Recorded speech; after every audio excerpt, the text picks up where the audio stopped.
టీచర్ల సమస్య అలాగే లెక్చరర్ల సమస్యలు ఇప్పుడు మొన్నటిదాకా ఎవరైతే పాజిటివ్గా ఉన్నారో తెలుగుదేశానికి వైసీపీకి అగెనిస్ట్గా ఉన్నారో వాళ్లే ఇబ్బందులు పడుతున్నటువంటి నేపథ్యంలో ఆయా వర్గాల నుంచి ఎన్నికైనటువంటి ఎమ్మెల్సీలు ఇప్పుడు అర్జెంటుగా స్పందించారు. లోకేష్ గారికి మంచి సలహాలు ఇచ్చారు. విశ్వవిద్యాలయాల్లో ఖాళీగా ఉన్న బోధన పోస్టులు భర్తీ చేయాలని PDF MLC Lakshmanarao, I Venkateswararao కోరారు. శుక్రవారం విద్యాశాఖ మంత్రి నారా లోకేష్ని కలిసి వింతపత్రం ఇచ్చారు.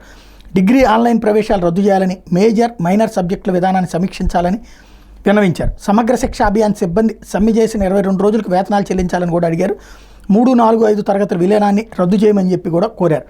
ఇకపోతే అధ్యాపకుల ఐచ్ఛికాలతోనే పని సర్దుబాటు చేయాలని మరొక వైపున తెలుగుదేశం పార్టీ ఎమ్మెల్సీ వేపాడ చిరంజీవి కోరారు. శుక్రవారం ఆయన నారా లోకేష్ని కలిసి డిగ్రీ కళాశాలల్లోని సమస్యల మీద చర్చించి వింతపత్రం సమర్పించారు. గత కొన్నేళ్లుగా పెండింగ్లో ఉన్న అధ్యాపకుల హోదాని సహాయ అసోసియేట్ ప్రొఫెసర్లుగా మార్పు చేయడంతో పాటు ప్రిన్సిపాల్గా పదోన్నతులు కల్పించాలని కోరారు. వచ్చే విద్యా సంవత్సరం నుంచి ఇంటర్మీడియట్ ఫలితాలు వచ్చిన వెంటనే డిగ్రీ ప్రవేశాలు నిర్వహించాలని చెప్పి కూడా కోరారు.